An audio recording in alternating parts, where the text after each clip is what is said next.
Historias de Día de Muertos. La historia que te voy a compartir a continuación es una historia que llegó de manera anónima al canal. Está basada en hechos ocurridos en el norte de Veracruz. Fiestas de Chantolo. Existe una tradicional fiesta celebrada cada año, los días 31, 1 y 2 de noviembre. Esto en las Huastecas. Es llamada Chantolo, muy famosa en la región y otras partes de México. Yo soy originaria del norte de Veracruz. Todos los años en esas fechas, se hacen altares en las plazas principales de los pueblos, al igual que en los hogares de familias con estas tradiciones. Mi familia es una de ellas. Se hacen altares en forma de arco, esto con ramas de un árbol llamado estribillo, típico en la región. Igualmente se usan varas de un árbol en especial, que tienen la flexibilidad y rigidez para hacer la figura del arco. Cuando era niña recuerdo que en muchas ocasiones yo le ayudaba a mi madre a hacer este tipo de altar. Salíamos a los montes a buscar las varas y las ramas. Nos quedábamos hasta la madrugada creándolo. Afuera en el patio de la casa donde vivíamos, había sembradas muchas plantas con flores de cempasúchil, así que no había necesidad de comprarlas. Mi madre y mi abuela hacían los tradicionales tamales, además del zacahuil, un platillo típico de la región. También horneaban pan en el horno hecho de arcilla. Llegaba familia del mismo pueblo, y algunos que vivían fuera a convivir con nosotros. Es una festividad muy bonita, llena de mucha felicidad, pero a la vez de tristeza también, pues recordamos a nuestros seres queridos que ya se han ido. Yo recuerdo que salía con mis amigos a recorrer las calles del pueblo. Como lo comenté, todo era festividad en aquellos días.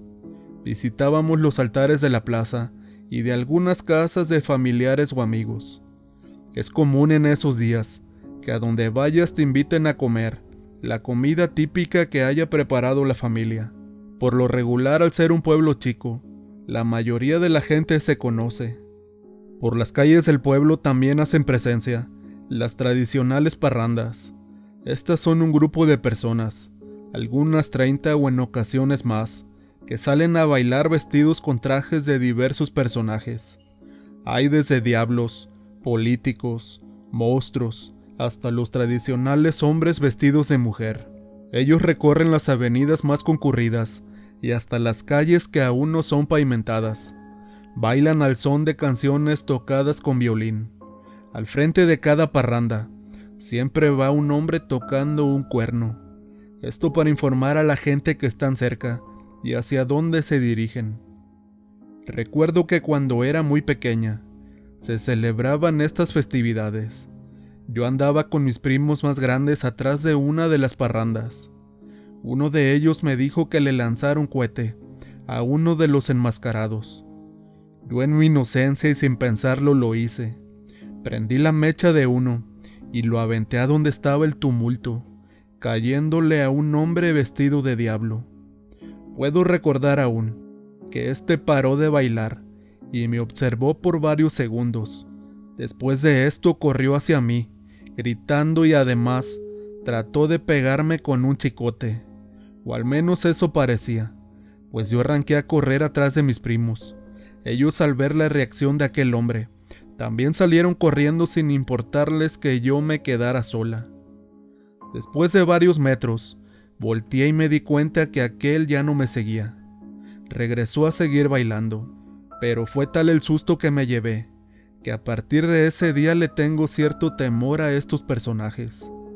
En mi casa me regañaron, mis primos le contaron todo a mis papás y ya no me dejaron salir ese día.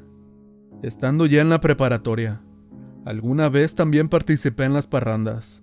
Había que ensayar varios días los bailes, pues se hacen concursos de esto. Esa vez me vestí de Catrina. Participé con mi grupo en la plaza principal.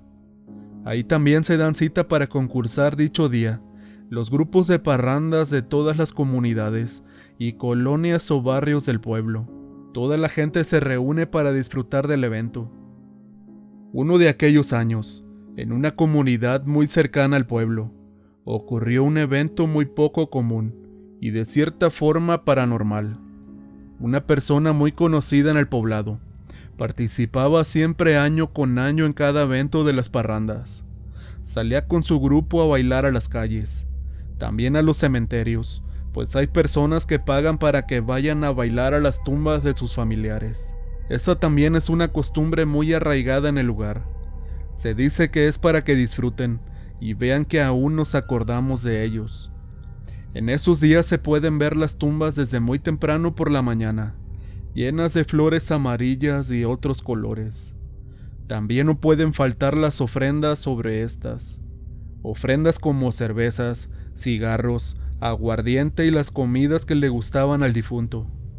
Ahí la familia y parientes también se reúnen para convivir y aprovechan para limpiar las sepulturas. Regresando con la historia que deseo contarles esta vez, aquel personaje al cual llamaban el Chaparro siempre se vestía de diablo, con una máscara hecha de madera que imponía cierto respeto. Su traje en color rojo con negro, su cola, y no podía faltar el chicote, que es una cuerda con un pedazo de hule deshilachado en la punta. Este lo agitan en reiteradas ocasiones y truena de manera peculiar. El Chaparro ya tenía muchos años así, y siempre había usado aquel mismo traje. Antes de seguir con esta historia, les haré saber también que las personas que bailan lo tienen que hacer por 7 años ininterrumpidos, pues se dice que si no es así, la mala suerte caerá sobre ellos. La verdad no sé a qué se deba esto, pero las personas así lo creen y son fieles a esto. Una tarde de aquellas en un mes de septiembre, el Chaparro tiene un fatal accidente en una moto y queda tendido muerto sobre el asfalto. La noticia se corre rápidamente por la comunidad y asisten muchas personas a velar a su amigo. Transcurre el tiempo y se llegan los días de Chantolo. Comienzan los ensayos de las parrandas. La familia del Chaparro, al no tener dinero suficiente para las festividades y las ofrendas para el altar, deciden vender el traje y la máscara de él. Van y lo ofrecen con los amigos del ejido. Uno de ellos, al no tener un traje aún listo para bailar, gustoso les dice que él se los compra, sabiendo que perteneció a su amigo. Este era un muchacho que apenas cursaba la preparatoria. Le decían Nacho.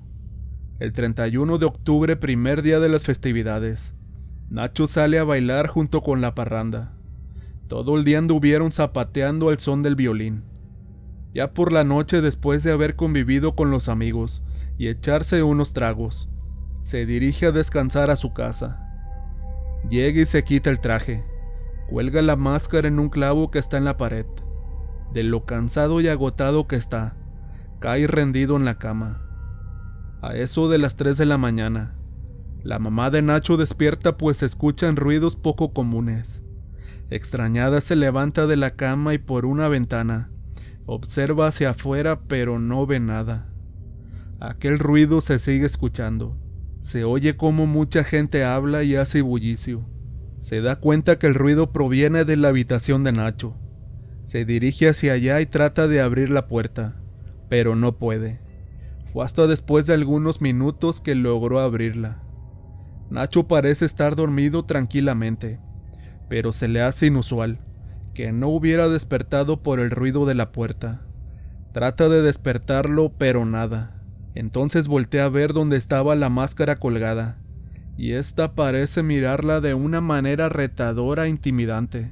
Eso atemoriza a la señora, y se da cuenta que algo no estaba bien, pues cuando logró abrir por fin la puerta, con la poca luz que había de las lámparas de la calle, vio como una sombra negra salía por la ventana. La cortina se movía, pero había algo más. Un aroma penetrante a azufre impregnaba el cuarto.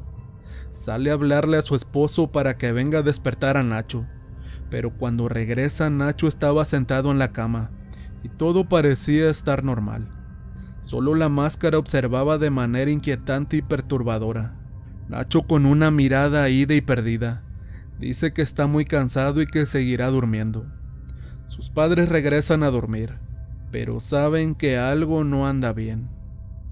El día 1 de noviembre, de nueva cuenta, salen todas las parrandas a bailar por las calles. Nacho igualmente se junta con su grupo y zapatea con la música.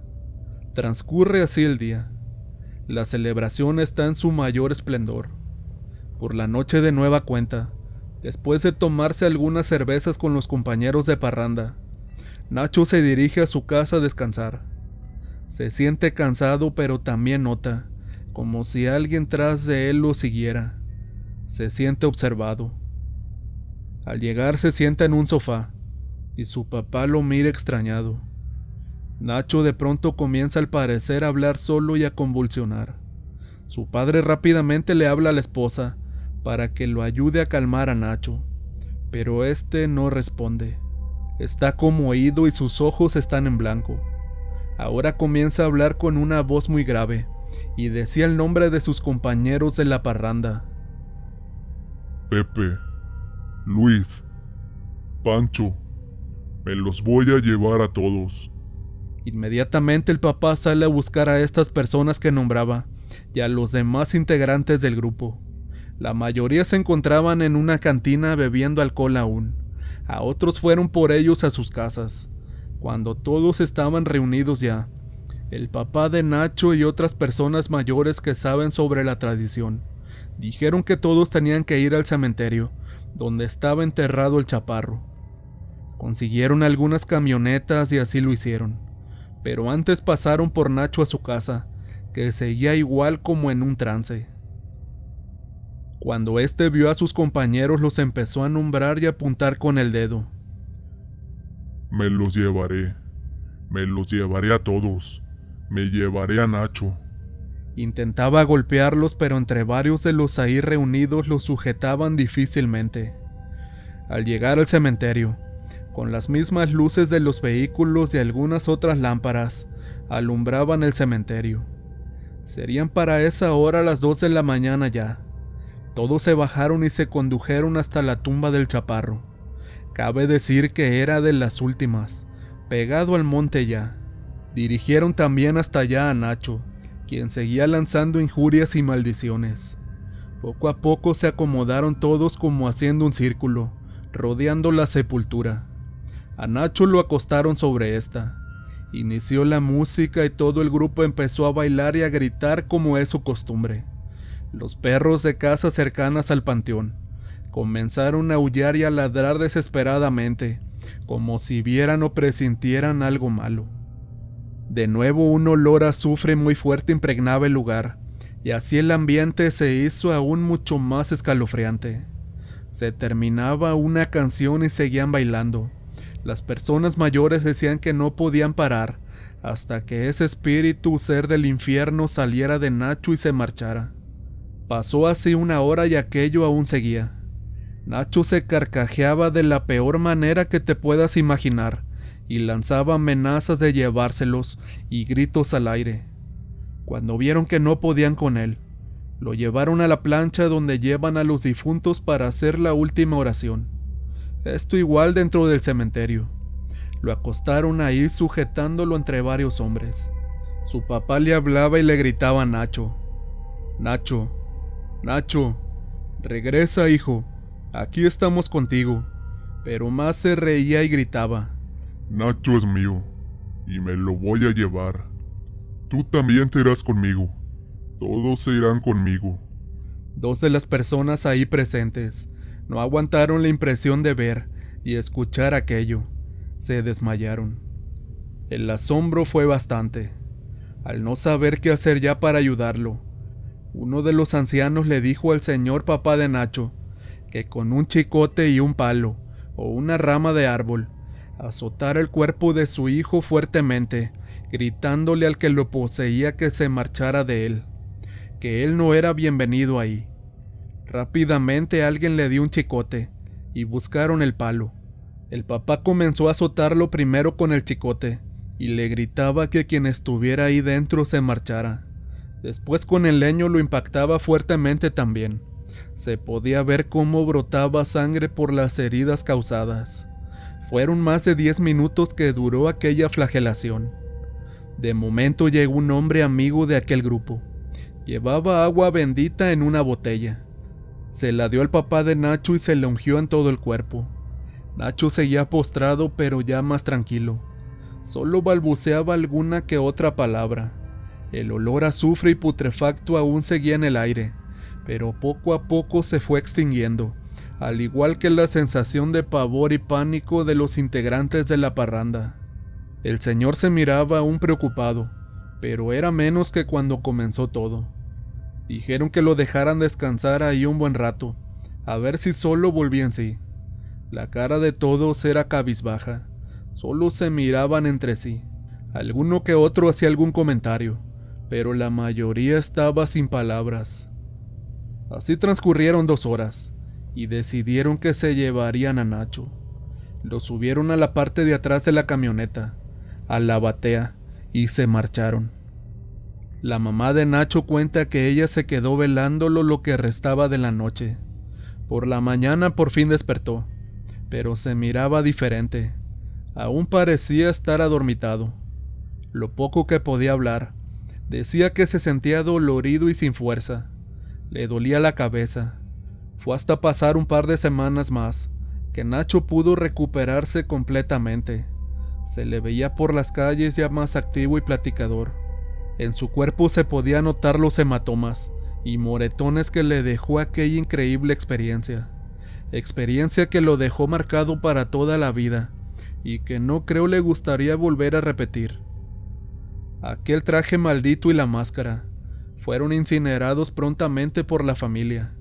Nacho y algún otro integrante de esa parranda no volvieron a participar vestidos en esa celebración. Entre la gente de aquella comunidad se escucha aún decir que el chaparro regresó del más allá, molesto porque alguien más usó su máscara y traje, pues para él era algo sagrado. Pero hay también quien dice que fue el mismo innombrable el que se hizo presente aquella noche, en la gran y popular fiesta Los Muertos llamada Chantolo.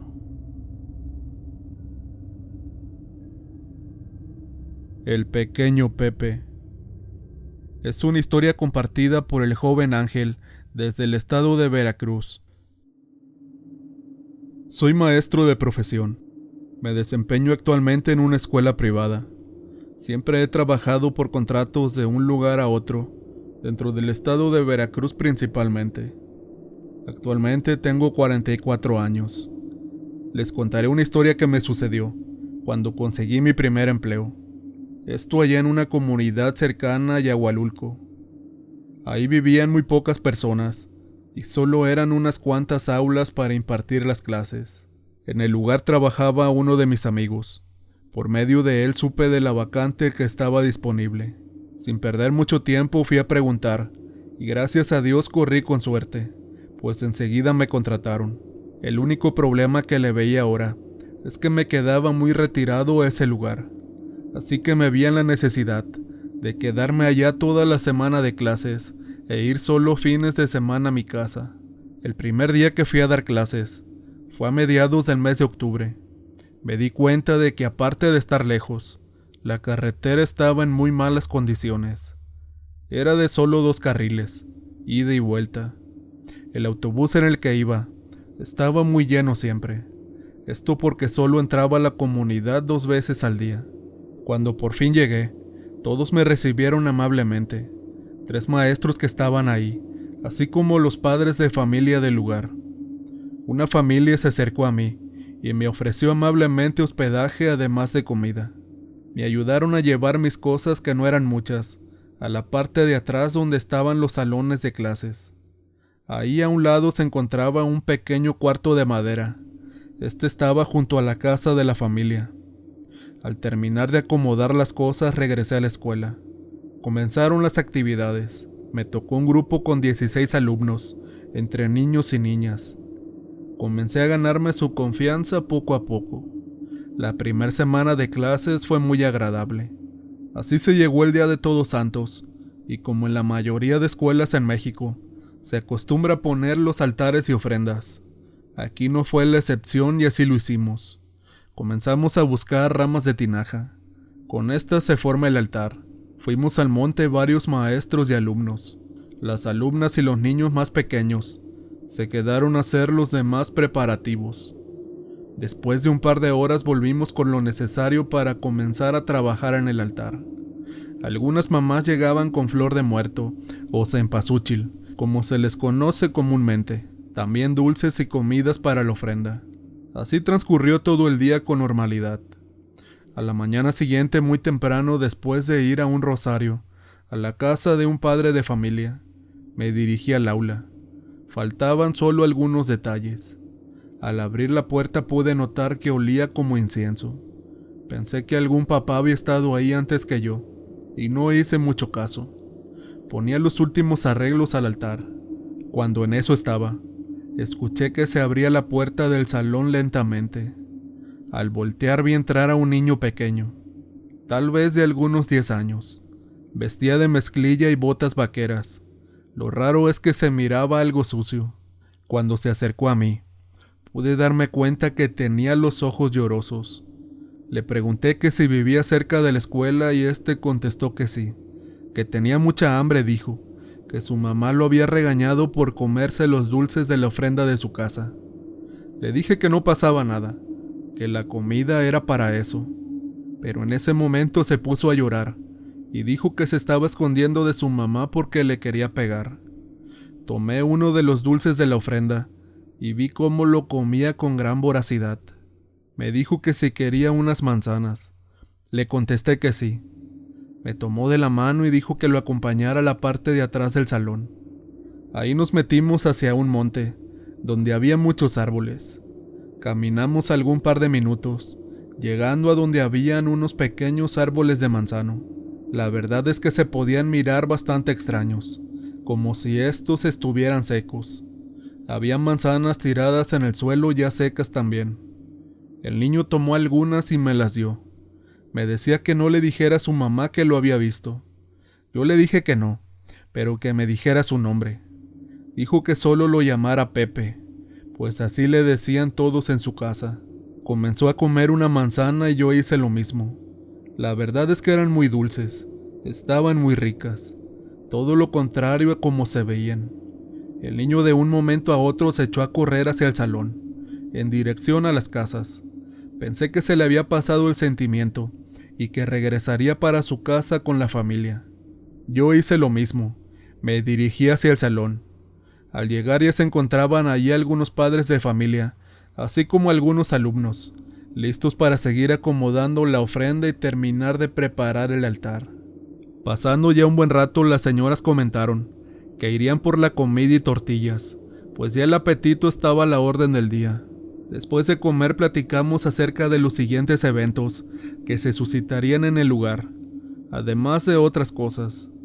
Al ver a los niños jugar en el salón, recordé de inmediato a Pepe.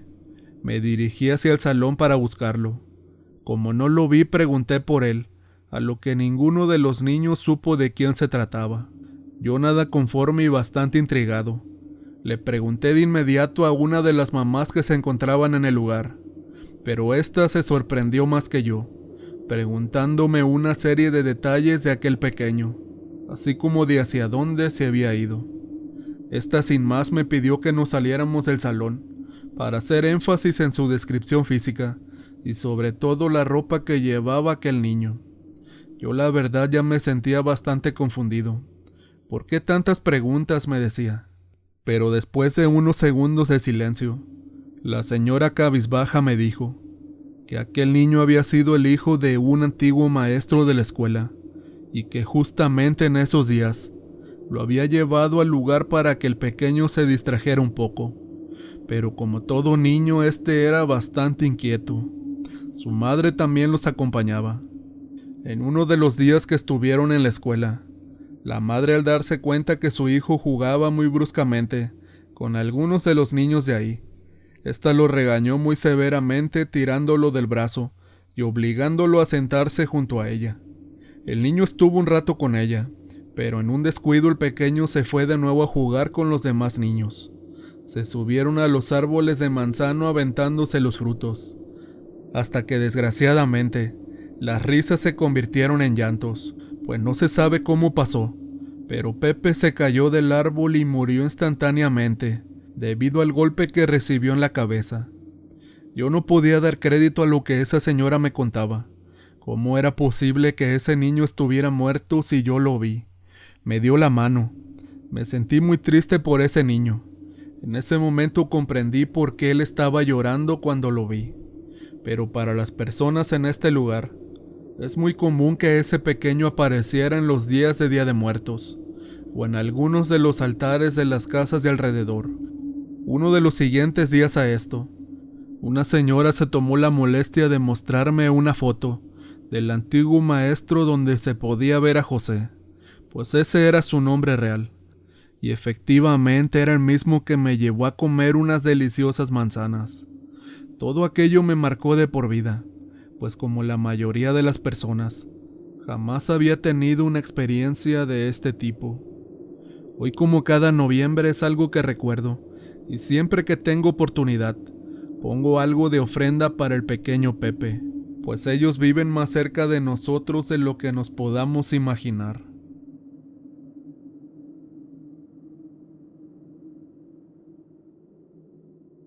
El espíritu de mi abuelita. Historia compartida por César Montiel, originario del puerto de Veracruz. Mi familia siempre se ha dedicado a criar ganado. Esto para la venta de leche y elaboración de queso, aunque también venden de vez en cuando para la venta de carne. Estas actividades en la familia vienen desde los tiempos de mi abuelo, algunos 70 años atrás. Mi abuelo Lauro fue uno de los hombres más adinerados del estado de Veracruz en aquel tiempo. Era un hombre muy duro de sentimientos, por eso se dice que muchos de sus trabajadores lo despreciaban. Pero gracias a él también, se mantenía mucha gente del lugar.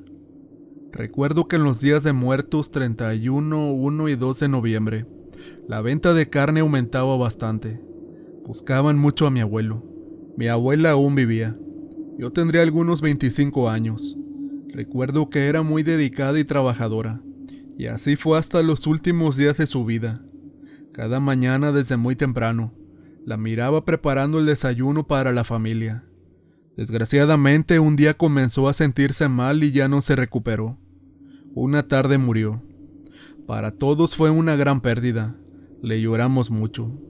Mi padre y mis tíos tenían la costumbre de cada día de muertos hacer un altar y poner una ofrenda muy grande. Esto en especial para mi abuelita y para mi abuelito, ya fallecido también para esos días. Éramos una familia muy unida. A finales de un mes de octubre, recuerdo, de hace muchos años ya, mi papá y sus hermanos hicieron carnitas. Habían creado un puerco especial para esas fechas de fiesta. Pusieron el altar como era su costumbre. Ese día se la pasaron comiendo y bebiendo aguardiente. Yo llegaba a tomar también un poco en ocasiones especiales. Ese día no fue la excepción. Por la noche estábamos todos platicando sobre anécdotas de la familia, recordando los que ya se han ido. De pronto uno de mis primos me dice que salgamos a comprar una caja de cigarros. Fuimos. Cuando regresamos me di cuenta que uno de mis tíos estaba dentro de la casa en la sala dormido en un sillón.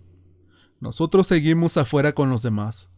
Mi mamá y las tías seguían preparando comidas para el día siguiente, 1 de noviembre, pues pondrían más ofrendas. De pronto vimos que el tío que estaba en la sala dormido salía y se nos quedaba viendo muy extrañado, pero a la vez su mirada era triste y perdida. Mi papá le pregunta que qué le pasaba, que si se sentía bien. Él contesta con lágrimas en los ojos y una voz entrecortada que había visto a mamá Chita, que era como le decían de cariño a mi abuelita. Dijo que entre sueños la había visto parada frente al altar, donde estaba su ofrenda con una foto de ella.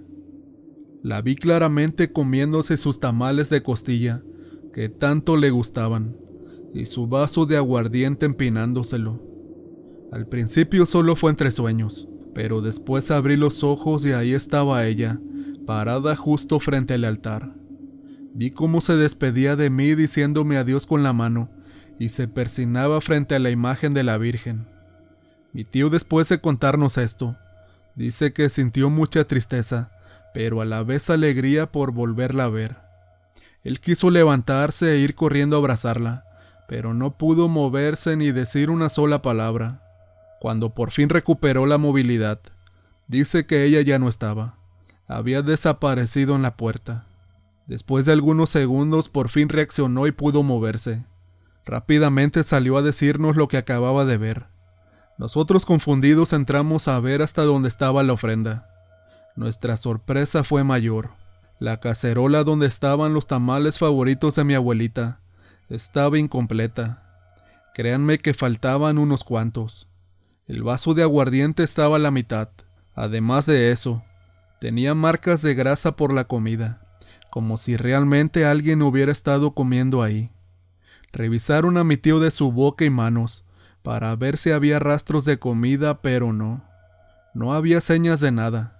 Les hablamos a mi mamá y a mis tías, quienes al saber lo que pasó se pusieron a llorar. Nadie podía creer lo ocurrido, pero tampoco había manera de desmentirlo.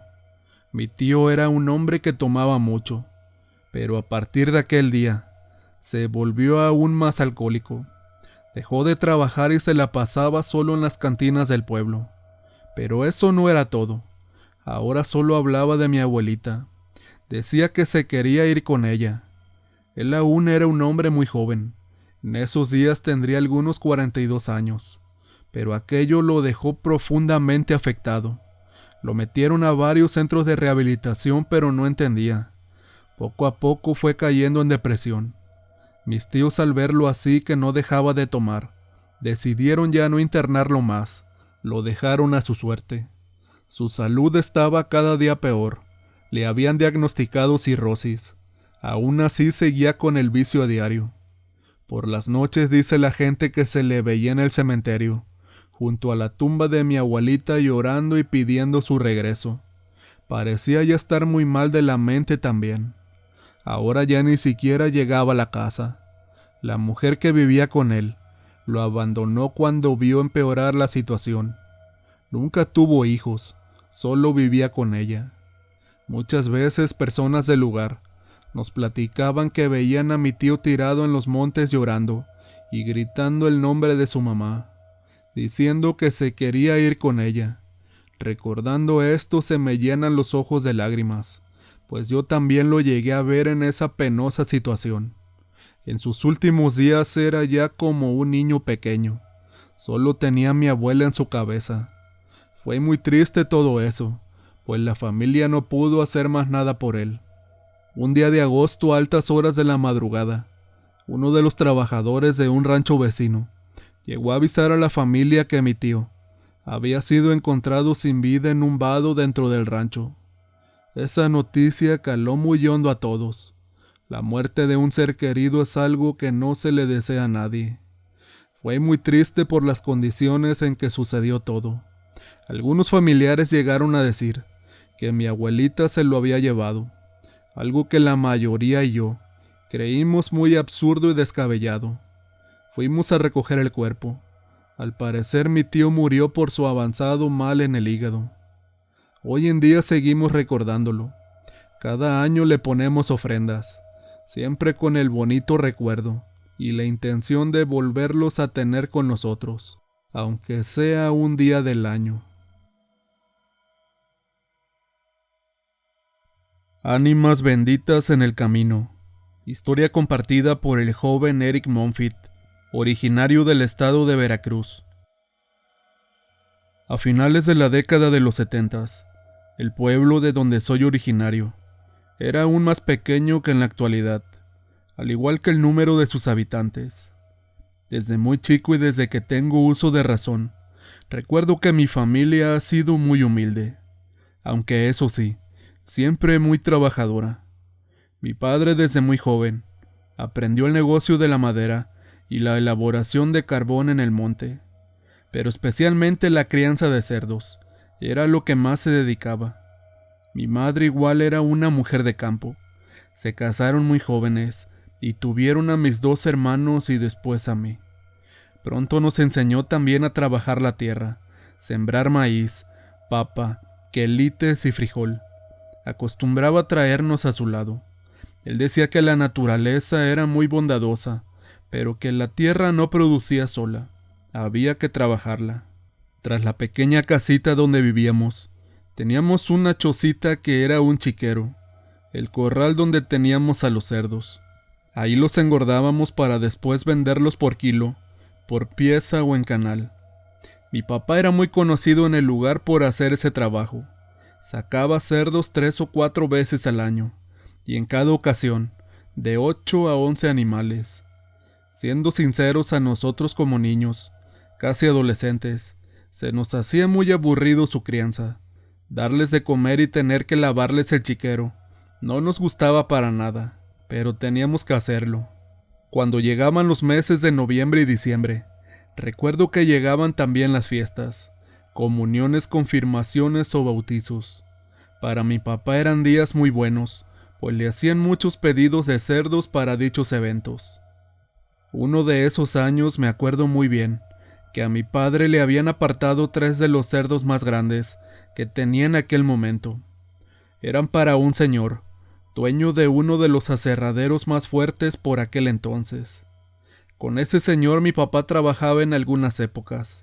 Este señor le pidió que se los tuviera listos para una noche antes al 2 de noviembre, pues celebraría el Día de Muertos con toda su familia y conocidos, además de las ofrendas del altar para los fieles difuntos.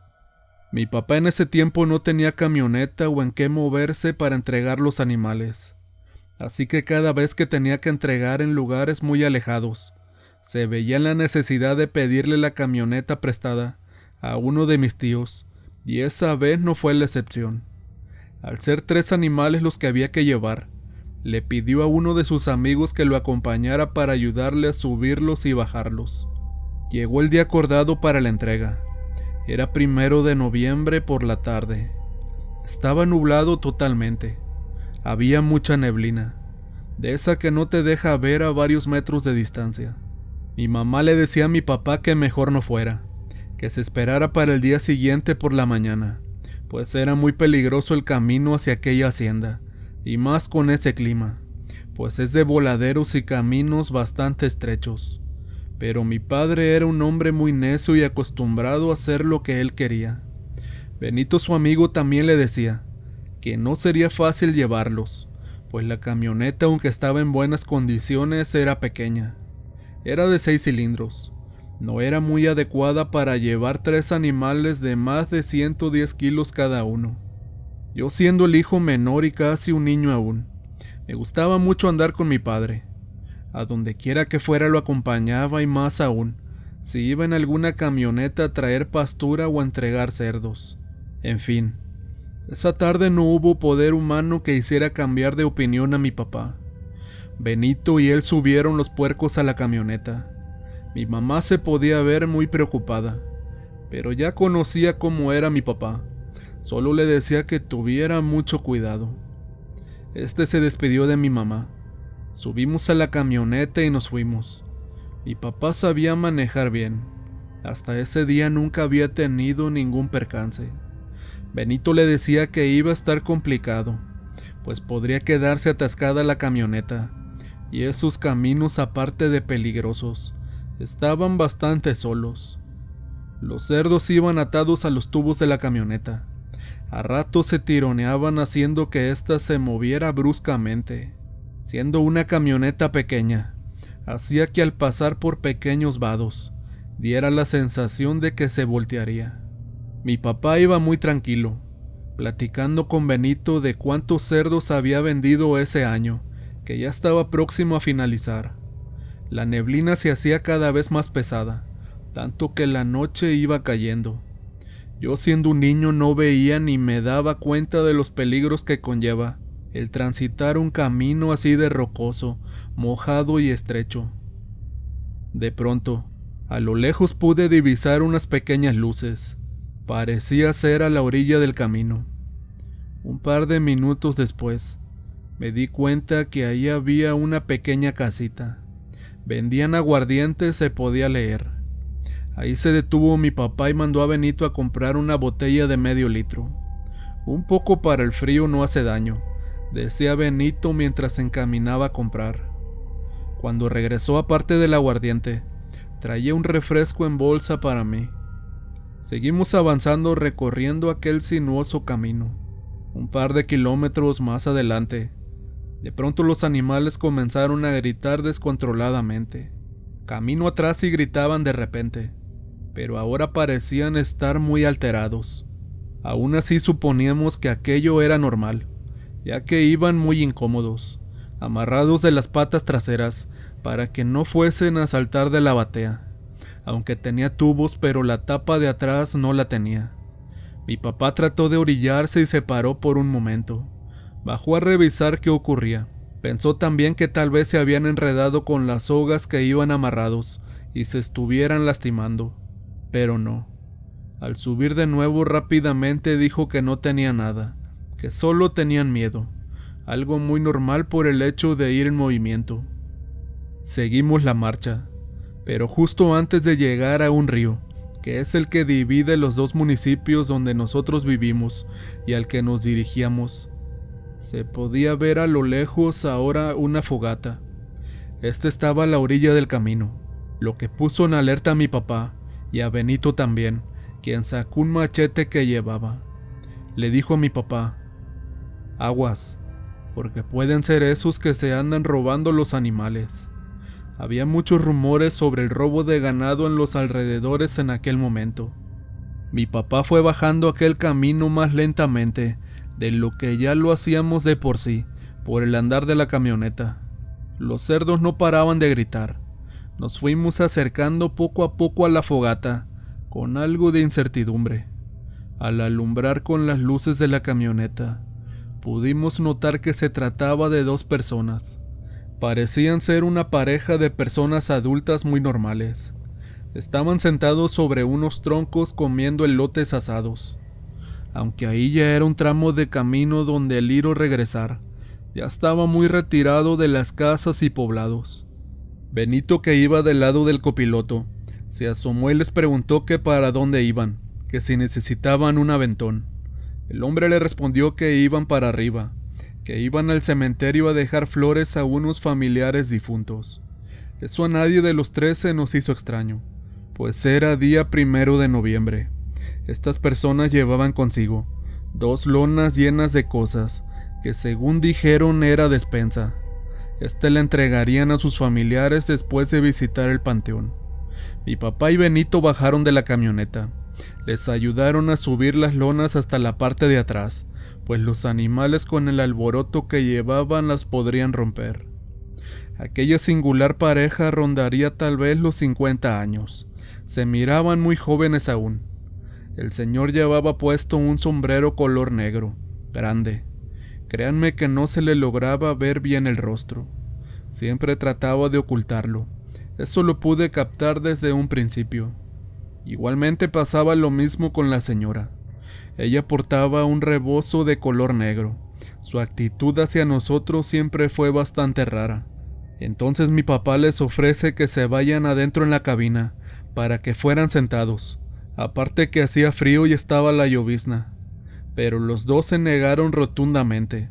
Dijeron que no había ningún problema con irse atrás, que ya era mucho el favor que hacíamos con ahorrarles la caminada. Mi padre no insistió más y se dispuso a manejar. Curiosamente, a partir de que nos topamos con este señor y su mujer, los animales, aunque seguían inquietos, ya no chillaban. Se miraban nerviosos como si algo los perturbara. Ellos se subieron a la batea de la camioneta. Pronto seguimos nuestro camino. Debo decir que parecía que estos fueran dormidos. No hacían ruido alguno. Benito le decía a mi papá: «Oye, amigo, pobres personas, ¿verdad? Deben estar muy cansadas ya. Quién sabe desde dónde vengan caminando». Yo, al ser un niño aún, me daban mucha curiosidad, por lo que volteaba cada rato a verlos. En una de esas veces, sé que sonará extraño, pero la pareja iba parada sin moverse en lo absoluto. Realmente pude ver cómo iban flotando, pues no iban agarrados ni recargados en nada. Algo completamente ilógico, pues con los baches del camino y la velocidad, fácilmente se hubieran caído. Decidí que no le diría nada a mi papá ni a Benito. Los conocía bien, y supe que no me creerían. Aparte, ellos iban entretenidos en su plática, así como tomándose sus tragos. Llegamos a una parte del camino que era aún más estrecha, muy complicado pues solo podía transitar un solo vehículo a la vez. Se venía lo mero bueno, dijeron ellos. Mi papá bajó la velocidad. Después de 2 o 3 pequeños atascones salimos al camino, que ya estaba en mejores condiciones y más ancho. Un par de kilómetros adelante, hacia el lado derecho estaba la entrada para ir al panteón. El señor nos tocó la lámina de la camioneta en la parte de arriba, como en señal para decirnos que ellos hasta ahí llegaban. Mi papá se detuvo en la mera entrada a la vereda del camino al panteón. Los señores bajaron y les ayudaron a bajar las lonas con la despensa. Ellos amablemente agradecieron el gesto por haberlos llevado hasta ahí. Para esa hora ya la noche había caído, y como saben, o para la mayoría, es algo muy inusual que alguien fuera al cementerio a esas horas.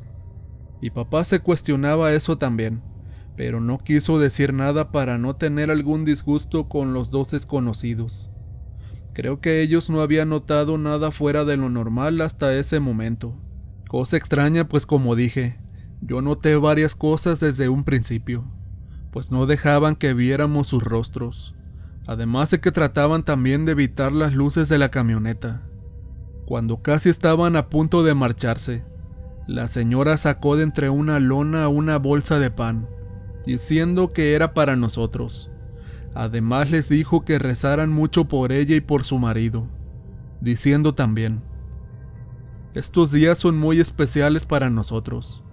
Nunca dejen de confiar en la palabra y la misericordia de Dios nuestro Señor. Al terminar de decir estas palabras, pudo sentirse un fuerte y casi helado ventarrón de aire seco, tanto que nos erizó la piel. Pude ver entonces cómo mi padre y Benito se miraban con caras de asombro, al mismo tiempo que se persinaban después de escuchar todo aquello.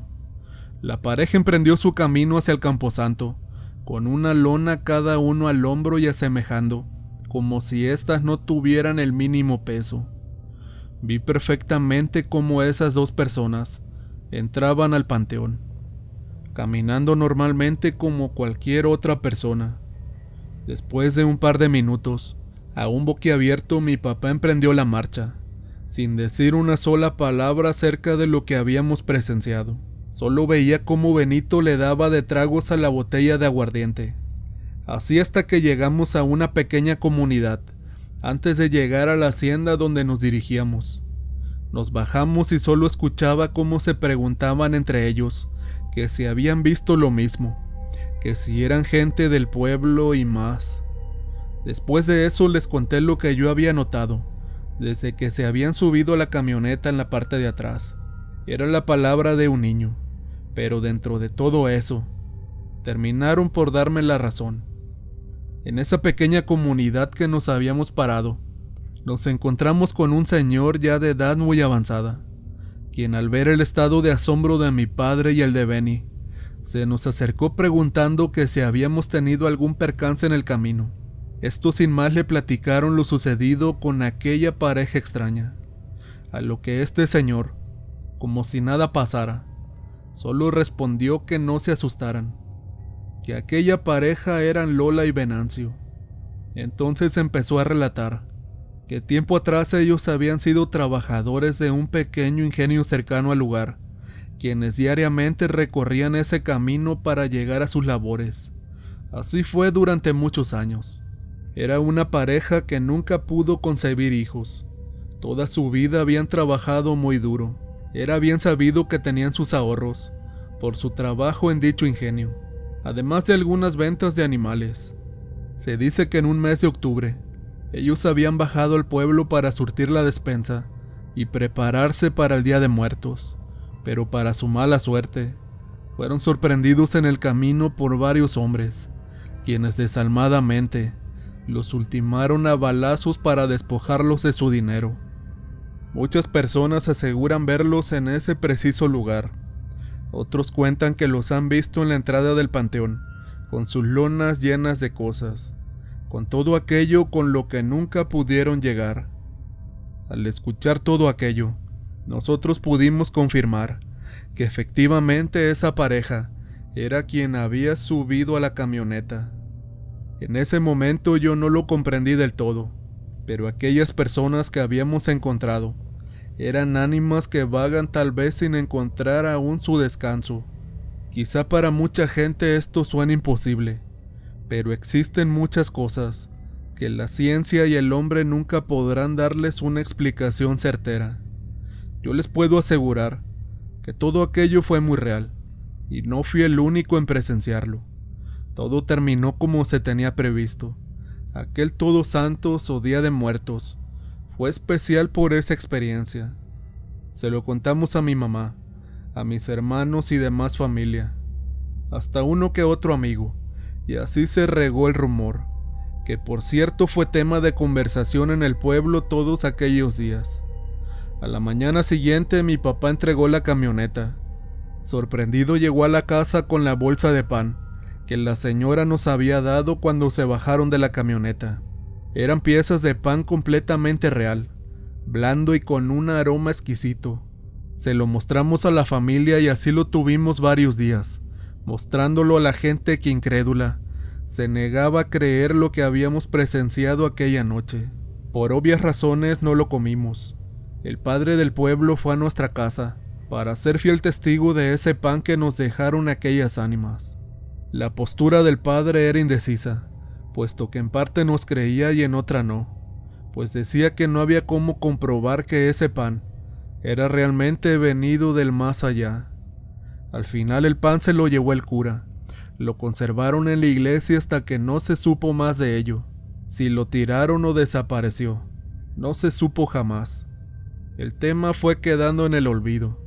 Con el tiempo y los años fui comprendiendo muchas cosas más acerca de esa experiencia. Le doy gracias a Dios ahora de haber podido ser un pequeño instrumento de ayuda para esos fieles difuntos.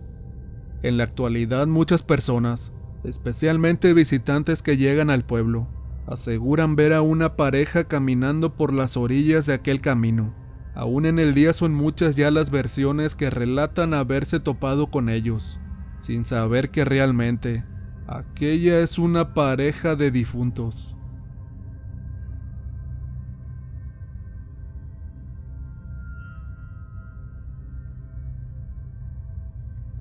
Historia compartida por la joven Marisol Martínez desde Tampico, Tamaulipas. La Coca-Cola de mi papá. Hace algún tiempo, 2 años aproximadamente, nos fuimos a vivir una temporada a casa de mis papás, mi marido y yo. Esto debido a que habían cambiado los turnos en su trabajo, y la casa de mis papás quedaba muy cerca de ahí. Mi mamá tenía muy poco tiempo de haber fallecido. Estaba muy próximo el Día de Muertos, y como cada año elaboramos el altar. Esa ya era una costumbre en la familia, pues ofrendábamos a mi papá, a mi abuelita, a un tío y ahora también a mi mamá. Pusimos las cosas más representativas en el altar, en cuanto a gustos de cada uno de ellos cuando aún estaban con vida. No podían faltar los refrescos y el café. A mi papá le encantaba tomarse su Coca-Cola bien fría. Un squeeze de naranja para mi mamá. El squeeze es un refresco de sabor, típico de esta región. Igualmente uno de naranja para mi abuela y uno de manzana para mi tío. Aparte de eso también ofrendamos cacahuates, galletas, chocolates, tortas de jamón, semillas y varias cosas más. Las veladoras no podían faltar. Se llegó el día 1 de noviembre. Mi esposo entraba por la tarde a su trabajo y salía hasta medianoche. Cuando se iba se le hizo tarde, y al ir deprisa se le ocurre agarrar la Coca-Cola de mi papá y un squeeze. Le dije que no lo hiciera, que teníamos que esperar a que pasara el día 2 para poder agarrar de las ofrendas. Él hizo caso omiso y por el contrario, solo dijo así: lo que agarraron, agarraron, ya ni modo. Esto de forma burlona. Tomó los refrescos y se fue a trabajar. Transcurre la tarde normalmente. A eso de las 12:15 de la noche llega a casa. Cenamos y platicamos por un buen rato, antes de quedarnos dormidos. Por la mañana muy temprano me desperté por el ruido de la tele. Volteo y veo que mi esposo está despierto. Tenía cara de desvelo. Le pregunto qué era lo que le pasaba, por qué tan madrugador, pero además se miraba algo extraño. Me dice, es que cuando nos quedamos dormidos, sentí como me daban un coscorrón en la cabeza, muy fuerte. Pensé que había sido tú, pero al voltear a verte estabas completamente dormida. Me volví a acomodar y seguir durmiendo, pero habían transcurrido un par de minutos tal vez, y me vuelven a dar otro coscorrón muy fuerte. Tú seguías dormida. Mejor prendí la tele porque ya no quise dormirme. Aún recordamos lo sucedido, y cuando me lo cuenta me causa mucha gracia, y le digo que ese fue mi papá, pues cuando me ponía a estudiar con él, y yo me equivocaba en alguna cosa, me daba así de coscorrones. Lo hizo porque se tomó su Coca-Cola. Sé que no es una historia terrorífica, pero créanme que fue muy real. A lo mejor lo tomamos como una broma, pero debemos respetar a nuestros familiares, aún después de su partida de este mundo.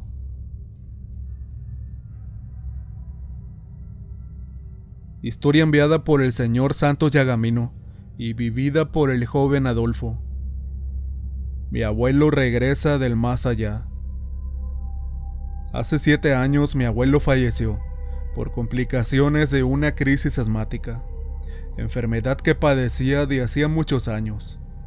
A partir de aquellos días, mi familia se separó completamente. Ahora éramos como unos completos desconocidos. Pasaron 6 años y todo seguía igual, pero ese mes de noviembre en Día de Muertos, unos tíos y primos que sí tenían aún relación entre ellos, planearon una reunión, invitando a los demás familiares que no se hablaban, haciéndoles creer que uno había invitado al otro. Decidimos que el convivio sería en casa de mi abuelita que aún vivía. Serían apenas las 9 de la mañana, cuando todos se dieron cita en el lugar como se había acordado.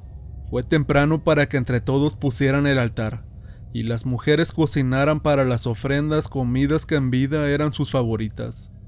Después de unas horas todo quedó listo. El altar había quedado muy bonito, preparado especialmente para todos los familiares que ya se han ido. Uno de mis tíos sacó un balón y dijo que si querían jugar con él en el patio al fútbol. Todos dijeron que sí. Conforme corrían tras el balón, también tomaban algunas cervezas. De pronto pararon el juego y comenzaron la plática. Algunos ya se les había subido el alcohol. Uno de ellos le dijo al otro: «Gracias por la invitación, compadre». Contestándole «A mí no me dé las gracias. Yo no te invité. Yo a ti ni siquiera te hablo». Así fue como empezó una gran discusión entre todos, haciéndose de palabras altisonantes y llegando casi a los golpes. En eso estaban cuando de momento se escucha un extraño ruido en donde estaba puesto el altar, como el crujir de hojas secas. Después de algunos segundos se dejó de oír y la discusión siguió, pero segundos después de nuevo aquel peculiar ruido hizo que se detuvieran. Ahora no solo se movían las frutas y veladoras que ahí estaban, sino que toda la ofrenda y el altar quedó destruido totalmente. Estaba todo en el piso, y esto ocurrió frente a sus ojos. Estaban todos completamente atónitos ante lo ocurrido. ¿Cómo era posible?, se preguntaban todos entre sí. Pero la sorpresa aún fue mucho mayor, cuando frente a la mesa del altar, vieron cómo una espesa neblina se empezaba a dibujar. Poco a poco se dieron cuenta que era mi abuelo. Se podía ver con la cara de enojo, de la misma manera que en los retratos que habían puesto en el altar. La cara de mi abuelo era igual. Estaba muy molesto por la actitud de mis tíos. Todos se calmaron rápidamente y volteándolo a ver, le pidieron perdón. Desde esa ocasión, ahora cada año, nos juntamos a celebrar como una familia unida y en armonía, poniendo en el altar las respectivas ofrendas a nuestros fieles difuntos. No vaya a ser que el abuelo vuelva a regresar a regañarnos.